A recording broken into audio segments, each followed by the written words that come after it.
साथियों, अभी कुछ दिन पहले उत्तर प्रदेश के प्रयागराज से एक बेहद चौंकाने वाली घटना सामने आई, जिसमें हमने देखा कि एक बेहद काबिल होनहार नौजवान बेरोजगारी से लड़ते लड़ते टूटकर हताश होकर अपने जीवन को ही समाप्त कर लेता है, सुसाइड कर लेता है।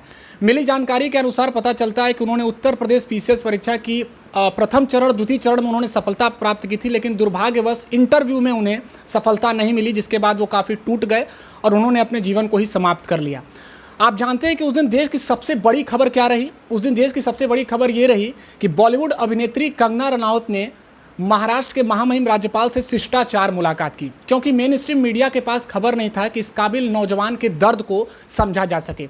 वैसे आज हम मीडिया पर या फिर सरकार प्रशासन पर निशाना साधने के लिए यहाँ पर नहीं उपस्थित हैं और आपके सामने अपनी बातों को नहीं रख रहे हैं, बल्कि एक बहुत ही खास मेहमान से आप सबको रूबरू कराने वाले हैं। हमारे साथ जुड़े हैं अंकिता शुक्ला जी, जिन्होंने उत्तर प्रदेश पीसीएस परीक्षा में प्री मेंस तक का सफ़र तय किया है, लेकिन इंटरव्यू में इन्हें सफलता नहीं मिली है। लेकिन बतौर अध्यापिका बच्चों के जीवन को संवार रही हैं, शिक्षा क्षेत्र में एक महत्वपूर्ण योगदान दे रही हैं। बहुत बहुत शुक्रिया मैम, हमें अवसर देने के लिए, हमें समय देने के लिए।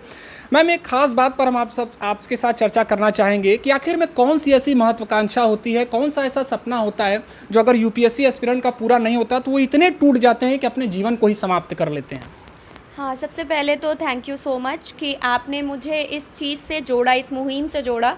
आपका ये टॉपिक बहुत बढ़िया है, बहुत बेहतरीन है, जिस पे मैं भी बहुत टाइम से बात करना चाहती थी कि बच्चे जो बहुत ज़्यादा टूट जाते हैं, बहुत प्रिपरेशन करते हैं और फिर नहीं होता है, तो बिल्कुल से ऐसी सिचुएशन में पहुंच जाते हैं कि अपनी ज़िंदगी को ही ख़त्म कर लेते हैं।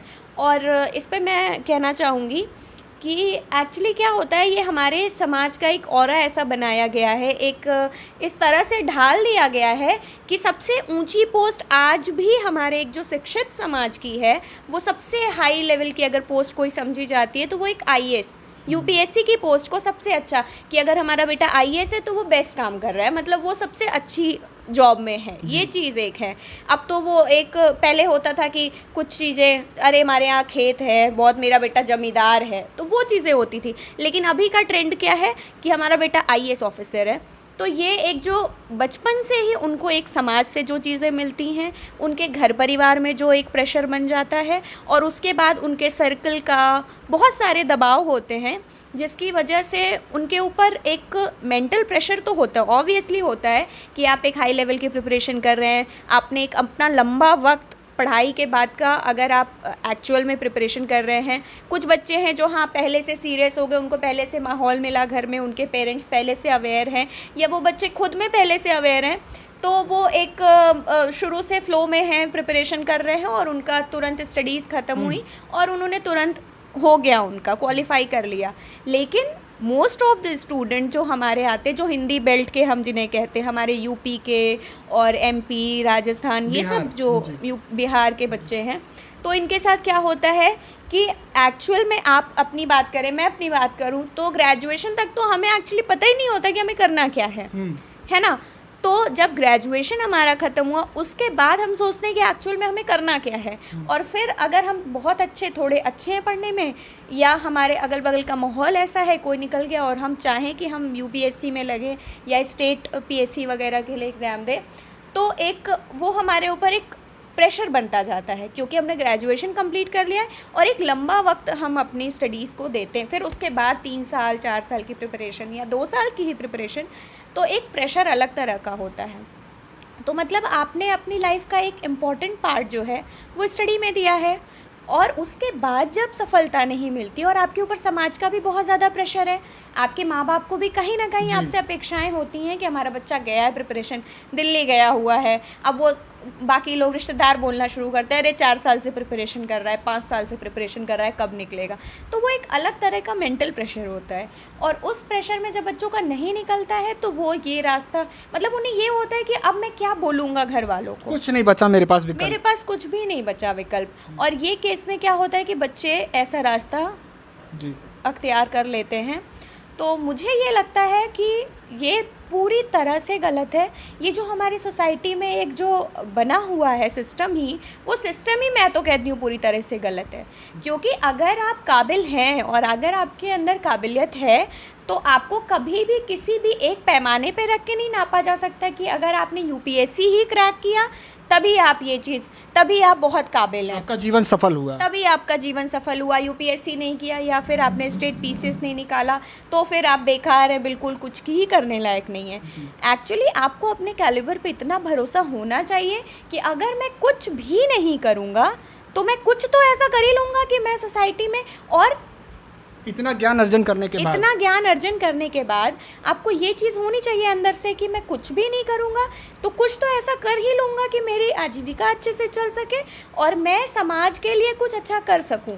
तो मेन मोटिव मुझे जो लगता है, मेन प्रॉब्लम जो है बच्चों की, वो सिर्फ इतनी है कि आप वो जो ग्लैमर है, वो जो नीली बत्ती का शौक है, उसके पीछे मत भागिए। आप एक्चुअल में ये मत देखिए कि ये पोजीशन पे पहुंचने के बाद बड़ा मेरा नाम हो जाएगा, मेरे खानदान का नाम हो जाएगा, नीली बत्ती मिल जाएगी। कहीं ना कहीं ये चीज़ होती है बच्चों में। आप ये देखिए कि आप उस पोजीशन पे पहुंचना क्यों चाहते थे। क्या एक्चुअल में लोग कहते हैं, इंटरव्यू में हमेशा कहते हैं कि मुझे सोशल सर्विस करनी है, तो भाई सोशल सर्विस करने के लिए क्या ज़रूरी है आप आईएएस बने? क्या आपके पास नीली बत्ती होगी तभी आप भी सोशल सर्विस कर रहे हैं? मैं एक टीचर हूँ, प्राइमरी स्कूल में मैं छोटे बच्चों को पढ़ाती, मैं अभी एक सोशल सर्विस कर रही हूँ। तो आपका मोटिव क्या है? क्या आपका मोटिव सिर्फ नीली बत्ती है? तो हाँ, नीली बत्ती है तो आप बिल्कुल डिप्रेस होंगे। लेकिन अगर आपका मोटिव है सोशल सर्विस, आप समाज के लिए कुछ करना चाहते हैं, तो फिर मेरे फादर कहा करते थे हमेशा कि काम कभी भी, कोई भी काम छोटा या बड़ा नहीं होता है, कोई पोजीशन कभी भी मैटर नहीं करती है, मैटर करता है आपका काम, कि आप काम किस तरीके का करते हो। और अगर आप बेहतरीन काम करते हैं तो फिर आपके लिए कभी भी किसी भी तरह की बाधा उत्पन्न नहीं हो सकती है और फिर आप हर सिचुएशन को टैकल कर सकते हैं। मैम, शिक्षा क्षेत्र में आप बहुत ही अच्छा काम कर रही हैं। हमने 2 साल पहले वहाँ के ग्राउंड लेवल पर हमने देखा था आपके विद्यालय में, जिस तरीके से आप लोग बच्चों के जीवन को, मैं ये नहीं कहूँगा कि पढ़ाती है बल्कि संवारती है, मैं बार बार एक शब्द का इस्तेमाल कर रहा हूँ, क्योंकि छोटी छोटी बातों का वहाँ पर ध्यान दिया गया था। आप यकीन नहीं करेंगे कि वहाँ पर बच्चों को कंघी करने से लेकर फिल्टर पानी, उनको जीवन में मोटिवेट करना, आधुनिकता से जोड़ कर रखना, कैसे हर बातों का ख्याल रखना है, कैसे अच्छा खाना खाना है, सब चीज़ों का आप लोग बतौर एक अच्छी तरीके से ख्याल रख रही थी अपने परिवार की तरफ। तो मैम, इसकी आपको प्रेरणा कहाँ से मिली? थोड़ा उसकी जर्नी के बारे में आप ज़रूर बताइए। हाँ जी, जैसा कि मैंने कहा कि मेरी एक ब्रिंगिंग अप ही ऐसी रही है। मेरे फादर भी सोशल सर्विस से जुड़े हुए थे, उन्होंने भी स्कूल खोला हुआ था अपना, पहले प्राइवेट स्कूल ही गांव में खोला हुआ था। तो कहीं ना कहीं मेरे अंदर बचपन से ये चीज़ थी कि मुझे एक सोशल सर्विस करनी है, मतलब मैं किसी भी पोजीशन पे रहूं, मुझे समाज को कुछ ऐसा देना है जो सस्टेनेबल हो, जो लॉन्ग लास्टिंग हो, जिसका एक इम्पैक्ट हो बढ़िया। तो जब मैंने स्कूल में जॉब ज्वाइन करी तो मेरा मेन फोकस यही था कि पढ़ाई का सिर्फ ये मतलब नहीं होता है कि मैं पढ़ा दूं बच्चों को, बच्चे एग्ज़ाम पास कर लें, वो किसी नौकरी में पहुंच जाएं।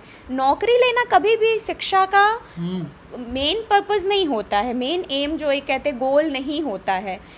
शिक्षित होने का मतलब है कि आप समाज को बेहतर कैसे बनाएं, अपने भविष्य को बेहतर कैसे बनाएं, एक देश को बेहतर कैसे बनाएं, आप खुद में एक बेहतर इंसान कैसे बने। बिल्कुल तो मैम, इसलिए भी ये सवाल बनता है क्योंकि आज बहुत सारे लोग जो है कि बीएड करके, बीटीसी करके या पीएचडी करके अगर इस क्षेत्र को चुन रहे हैं तो केवल और केवल एक कमाने का जरिया की तरह। लेकिन कुछ लोग, आप जैसे कुछ लोगों ने उदाहरण रखा है कि नहीं, वो समाज के सशक्तिकरण के लिए आवश्यक है। हाँ जी, वही मैं कह रही हूँ कि बच्चों के अंदर एक वो जो एथिकल वैल्यूज़ हैं वो आनी बहुत ज़्यादा ज़रूरी है, कि वो उठता कैसे, वो बैठता कैसे, वो बोलता कैसे है, कि आप उन्हें, स्कूल का मतलब सिर्फ एजुकेशन नहीं है। आजकल आप देखिए बच्चों में बहुत खोखलापन, नॉलेज तो बहुत है लेकिन वो संस्कार बोलते जाते हैं। और मैं बहुत स्ट्रांगली इस चीज़ को करती हूँ कि बच्चों में एक एथिकल वैल्यूज़ होना बहुत ज़रूरी है। आप कुछ मत करिए, आप एक ऑटो भी अगर चलाइए और अगर आपके अंदर एथिक्स नहीं है, वैल्यूज़ नहीं है, तो मतलब आप कल जाके कोई किसी दुर्घटना, किसी घटना को अंजाम देंगे। जैसे कि हमारे देश में होता ही है, आए दिन रेप की घटनाएँ सुनने को आती हैं, चोरी, ये सारी चीज़ें होती हैं। तो अगर एथिक्स नहीं है, वैल्यूज़ नहीं है बच्चों में, तो वो कल को कुछ नहीं करेंगे तो कुछ ना कुछ, कहीं ना कहीं किसी घटना को अंजाम देंगे, बड़ी घटना को। तो इससे अच्छा है कि जब वो स्कूल लेवल पे है तभी उनके अंदर इन संस्कारों को डाला जाए। शिक्षित करने के साथ साथ संस्कारी होना भी ज़रूरी है। मैम, एक अंतिम सवाल कि आज समस्याएं बढ़ चुकी हैं। निश्चित ही इस महामारी के बाद सभी लोगों के सामने एक से बढ़ के एक चुनौतियां हैं। कोई घरेलू समस्या से परेशान है तो कोई बीमारी से परेशान है, लेकिन सवाल यहाँ पर यह है कि टूटना नहीं है, लड़ते रहना है, संघर्ष करते रहना है। तो एक अंतिम मैसेज, वो लोग जो हताश होकर अपने जीवन को समाप्त कर लेते हैं, उनको आप कैसे मोटिवेट करेंगी मैम? बिल्कुल, ज़िंदगी बहुत बड़ी है और बहुत लंबी है। अगर आप इसको रो रो के गुजारना चाहते हैं, ये आपकी चॉइस है कि आप इसको गुजारना कैसे चाहते हैं। और कभी भी कोई जॉब आपकी इस ज़िंदगी को लिमिट नहीं कर सकती है। जॉब जो होती है या कोई करियर होता है, वो आपकी ज़िंदगी का एक हिस्सा होता है, वो आपकी पूरी ज़िंदगी नहीं होती है। और अगर आप करना चाहेंगे तो आप कुछ नहीं भी करके बहुत कुछ कर सकते हैं।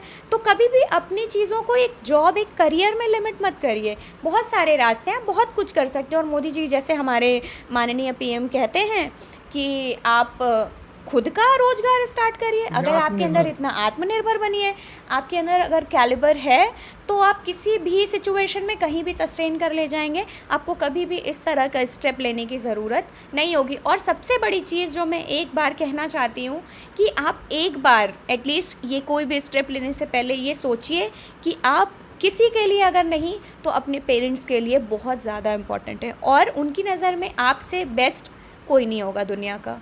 बहुत धन्यवाद मैम इतनी महत्वपूर्ण बातों को हमसे साझा करने के लिए। तो वैसे तो आज डॉटर डे है, लेकिन हमारी सनातन संस्कृति में हर दिन बात कर ली जाए तो बेटियों को, बहनों को, माताओं को देवी का दर्जा दिया जाता है, एक सम्मान दिया जाता है। लेकिन आज आपसे बात कर सचमुच में बहुत सारी महत्वपूर्ण बातों को हमने जाना। और आप क्या सोचते हैं इन विषयों पर, हमें नीचे कमेंट सेक्शन में ज़रूर बताएं। नमस्कार।